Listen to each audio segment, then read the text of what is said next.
On June 1st, every HECS debt in Australia gets 2.8% added to the balance. 3 million people will pay it. But most of them shouldn't, because right now, a savings account pays you double that rate for doing absolutely nothing.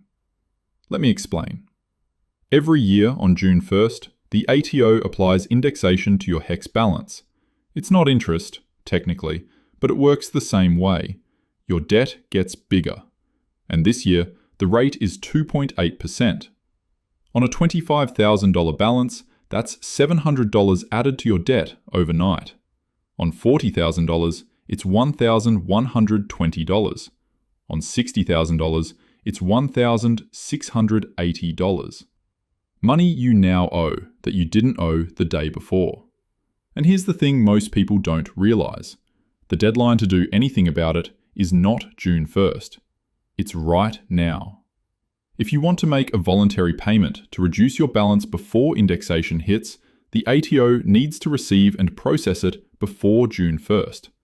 But pay takes 1 to 3 business days, so realistically, you need to pay by May 26th to be safe.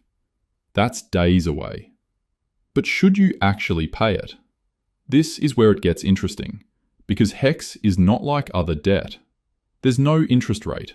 There's no minimum monthly payment unless you earn over $67,000. And since 2023, the indexation rate is capped at the lower of CPI or the wage price index. That means your HECS can never grow faster than wages. That's a structural protection no other debt in Australia offers. And right now, the maths is working heavily in your favour. The indexation rate for June 2026 is 2.8%. The best high-interest savings accounts in Australia are paying between 5.35% and 5.90%. Even a bog-standard, no-conditions savings account is sitting around 4.85%. So let's run the numbers on a $30,000 HECS balance. If you pay $5,000 before June 1st, you avoid $140 in indexation this year. That's your saving. But if you put that same $5,000 into a savings account earning 5.35%, you make $267 in interest over the same year. You're $127 better off keeping the money in the bank. Scale that up. $10,000 voluntary payment saves you $280 in indexation. But $10,000 in a savings account at 5.35% earns you $535. You're $255 ahead by not paying. The gap is clear. At 2.8% indexation versus 5% plus savings rates, every dollar you throw at HECS right now is a dollar earning less than it would sitting in a basic savings account. But here's where it gets nuanced, because there are situations where paying makes sense. If your HECS balance is under $10,000 and you can clear it entirely before June 1st, that might be worth doing.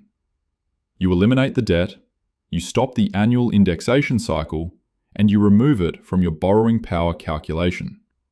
Because banks factor your HECS repayment into their serviceability assessment.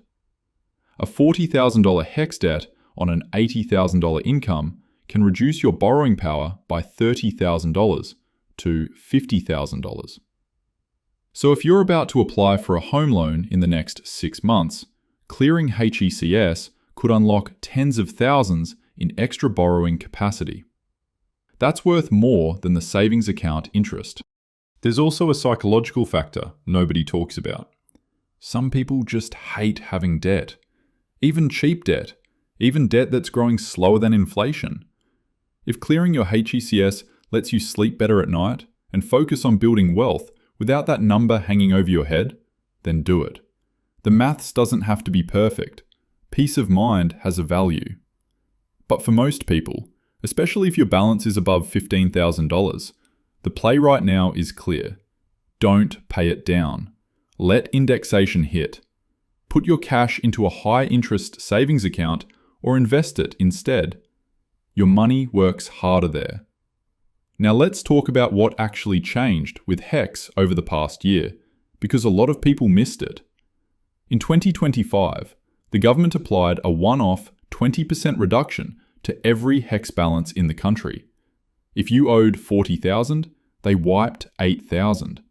If you owed the national average of $27,600, they cut $5,520.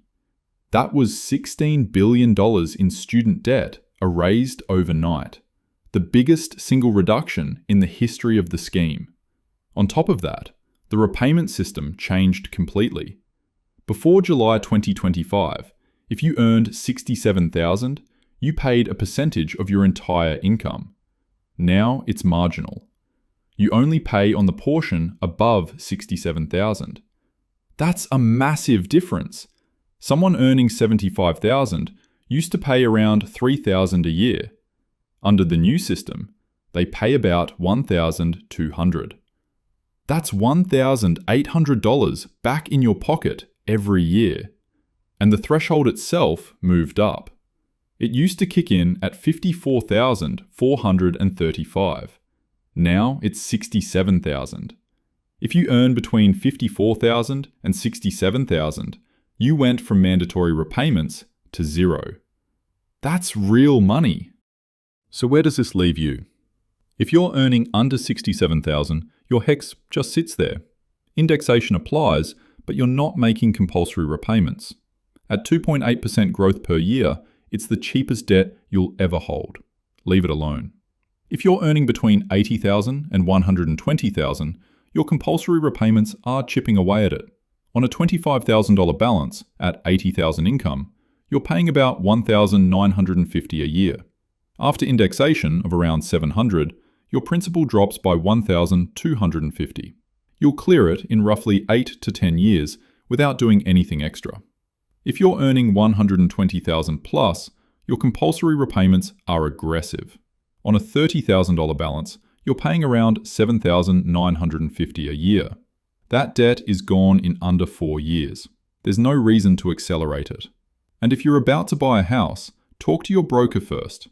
Get them to model your borrowing capacity with and without the HECS balance. If clearing it unlocks $50,000 in extra borrowing, that might be the play. If it makes no material difference, keep your cash. The bottom line is this. HECS at 2.8% in a world where savings accounts pay 5% is not a problem to solve. It's a debt to ignore. The smartest move for most Australians right now is to let indexation hit, keep your cash earning interest, and let the compulsory repayments do the work over time. But whatever you decide before May 26th.